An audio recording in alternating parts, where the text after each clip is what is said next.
Hello everyone, now हम start करते हैं बेन्स लिमिट प्राइसिंग थ्योरी का next point, economies of scale. Economies of scale का मतलब होता है कि फर्म को लार्ज डायमेंशन में प्रोडक्शन करने से बेनिफिट्स मिल रहे हैं। जब फर्म को इकोनॉमीज ऑफ स्केल कब अराइज होते हैं या कब मिलते हैं, जब फर्म के पास एग्जिस्टेंस हो इंडिविजिबिलिटी की, यानी कि फर्म इंडिविजिबल आइटम को प्रोड्यूस कर पा सकते हो।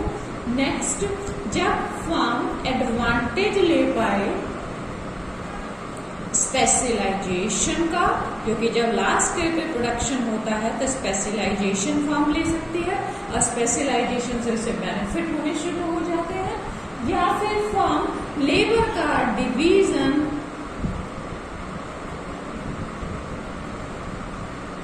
स्पेसिफिक तरीके से कर पाए, कौन से डिपार्टमेंट्स में, प्रोडक्शन के में भी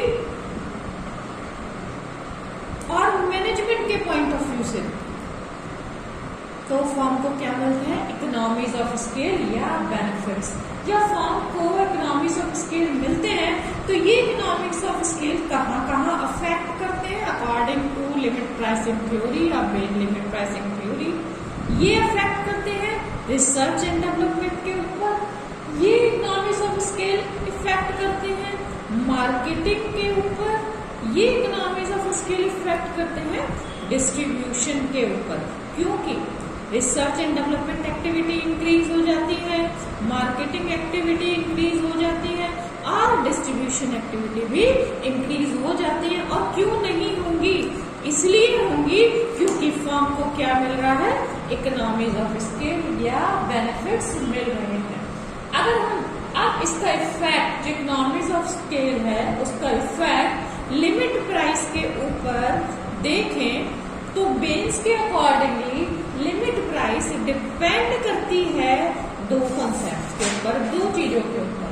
पहली बात, पोटेंशियल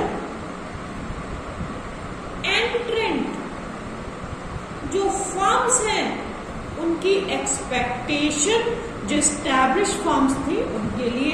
दूसरी, जो एस्टैब्लिश्ड फर्म है उनकी एक्सपेक्टेशन जो नई एंट्री फर्म आ रही है। तो ये जो पोटेंशियल एंट्रेंट फर्म्स हैं इनकी एक्सपेक्टेशन क्या थी? वो ये देखना चाहते थे कि जब एस्टैब्लिश फर्म हमको देखेंगी मार्केट के अंदर आते हुए तो उनका रिएक्शन क्या होगा। इट मीन्स क्या कह रहे हैं कि जब पोटेंशियल एंट्रेंट फर्म मार्केट के अंदर एंटर करेंगी तो जो एस्टैब्लिश्ड फर्म है उनका रिएक्शन क्या होगा। इधर एस्टैब्लिश्ड फर्म जो है, एस्टैब्लिश्ड फर्म क्या एक्सपेक्ट करती है कि जब ये एंट्री करेंगी मार्केट के अंदर पोटेंशियल एंट्रेंट फर्म, तो एस्टैब्लिश फर्म ये देखना चाहती है कि आफ्टर एंट्रिंग इनका बिहेवियर क्या होगा मार्केट के अंदर। तो दोनों ही फर्म्स एक दूसरे का रिएक्शन और बिहेवियर देखेंगे और उसके अकॉर्डिंगली एडजस्टमेंट मार्केट के अंदर करेंगे। राइट, इसका आप एक बार स्क्रीनशॉट लीजिए। अब आगे करती हूँ मैं। हम यहाँ पर नेक्स्ट थिंग देखते हैं कि बेन्स ने, बेन कौन थे? बेन इकोनॉमिस्ट थे। बेन्स की जो लिमिट प्राइसिंग थ्योरी हम कर रहे हैं, बेन्स के अकॉर्डिंगली उन्होंने जो पोटेंशियल एंट्रेंट फर्म थी उनकी 6 एक्सपेक्टेशंस डिफाइन करी, लेकिन अकॉर्डिंगली केवल 2 एक्सपेक्टेशंस ऐसी थी जो बहुत इंपॉर्टेंट थी।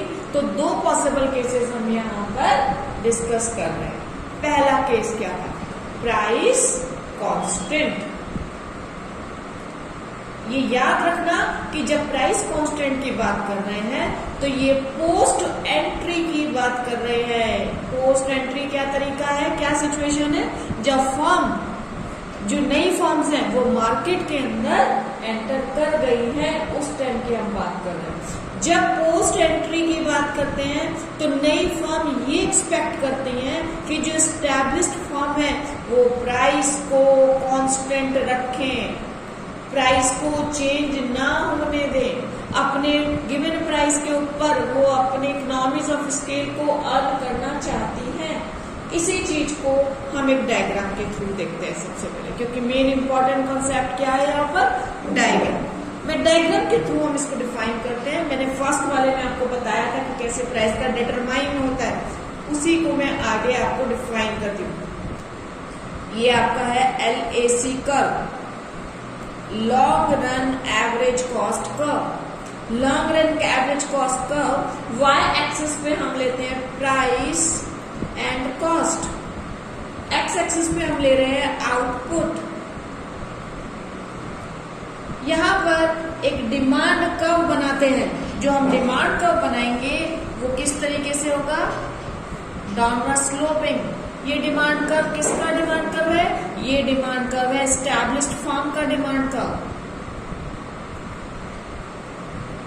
एस्टैब्लिश्ड फर्म का डिमांड कर्व, एस्टैब्लिश्ड फर्म के डिमांड कर्व के ऊपर ये जो आपको फ्लैटर दिख रहा है, ये जो parallel to X axis line है, ये आपका कॉम्पिटिटिव प्राइस को डिफाइन करती है।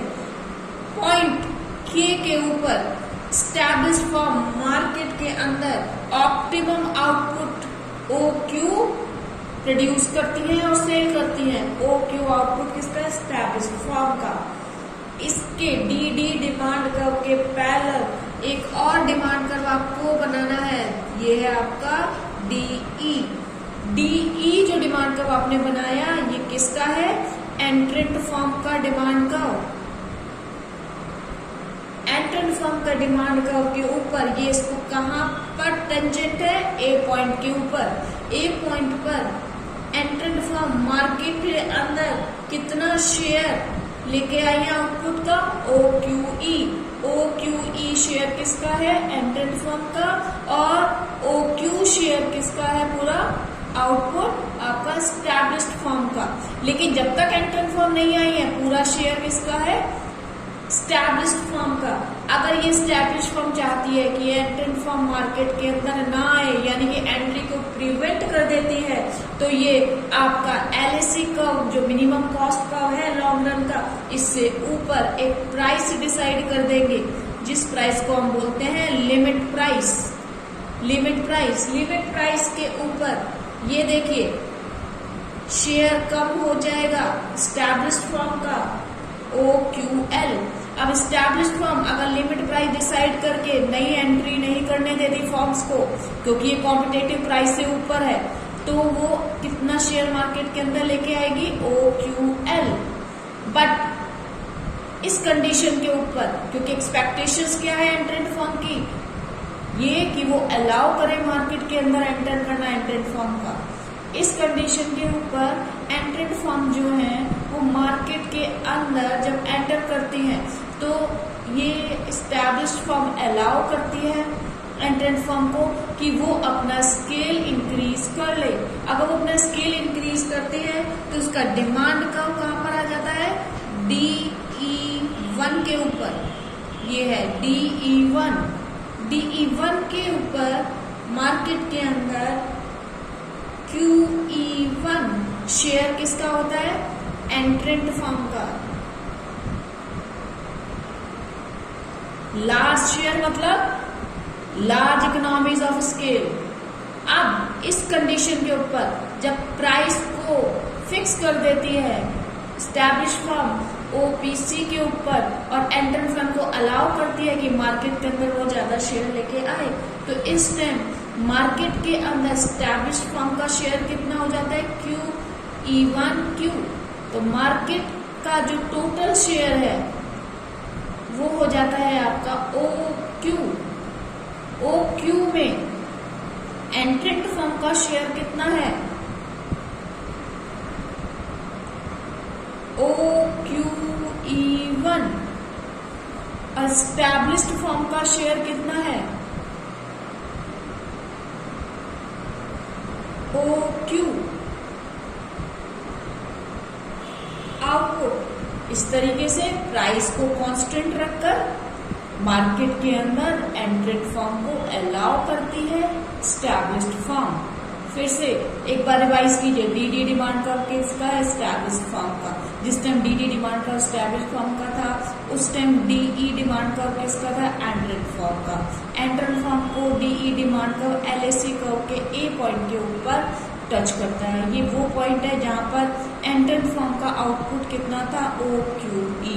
अगर OQE आउटपुट था तो इस टाइम एंट्रेंट फर्म का मार्केट में सर्वाइवल डिफिकल्ट है, क्योंकि LAC कर्व और DE कर्व एक दूसरे के ऊपर टेंजेंट है। इस पॉइंट के ऊपर large economies of scale adopt करती है एंट्रेंट फर्म। इस टाइम अगर लिमिट प्राइस देखा जाए तो आपका PC और PL का ये जो गैप है, जिसे हम एंट्री गैप बोलते हैं, ये लिमिट प्राइस है। स्टैब्लिश्ड फर्म OPL प्राइस रखकर एंट्रेंट फर्म को मार्केट में आने से रोक सकती हैं, लेकिन जब वो एंट्रेंट फर्म को मार्केट में आने का अलाउ करती हैं तो किस पॉइंट पर एंट्रेंट फर्म का डिमांड करवा जाता है, B पॉइंट के ऊपर। इस B पॉइंट के ऊपर OQE1 शेयर है एंट्रेंट फर्म का, और जो बाकी शेयर बचा QE1 Q शेयर, ये जो बाकी शेयर बचा ये सारा शेयर किसका है, स्टैब्लिश्ड फर्म का, राइट। तो ये आपका था explanation price constant. Next explanation next diagram की मैं भेज रही हूँ नेक्स्ट वीडियो में। अगर ये पसंद आए तो आप इसको लाइक और सब्सक्राइब कीजिएगा। Thank you.